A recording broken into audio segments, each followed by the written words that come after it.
Welcome back my YouTube channel అండి. నేను ఎప్పుడూ చూడని దోమలు ఒకేసారి దండయాత్ర చేశానండి. మా ఇంట్లో ఉన్న దోమలు ఒకసారి చూడండి, గోడ పైన ఎన్ని దోమలు పడాయో. ఆల్అవుట్ ఉన్నా కూడా దోమలు వచ్చాయి.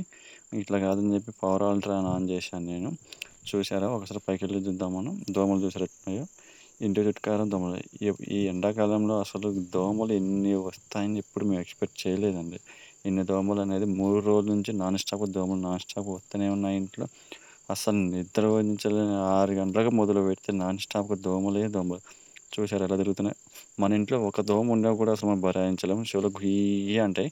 అలాంటి లక్షల దోమలు ఇంట్లోకి వచ్చి గుయ్యి అంటే ఎలా ఉంటుందంటే మీరే చెప్పండి. ఒకవేళ మీ ఇంట్లో దోమలు ఇలా వస్తే మీరు ఏం చేస్తారు అనేది కామెంట్ పెట్టండి. చూడండి దోమలు ఎలా తిరుగుతున్నాయో. అది మామూలు దోమలు కాదండి, ఎర్రగా. ఒక్కసారి దోమ మనకి పోయి కొట్టిందని దద్దులు వేస్తాయి. చూసారు ఎట్లా తిరుగుతున్నాయి. చూడండి దోమలు ఎలా ఉన్నాయో. గోడకి ఎలా ఉన్నాయి చూడండి. ఒక దోమ ఉంటే ఇదే మనం పెద్దలో ఉన్నాం. అదే చిన్నపిల్లలు ఉంటే, పుట్టిన పిల్లలు ఒకవేళ ఇంట్లో ఉంటే ఏంటి పరిస్థితి?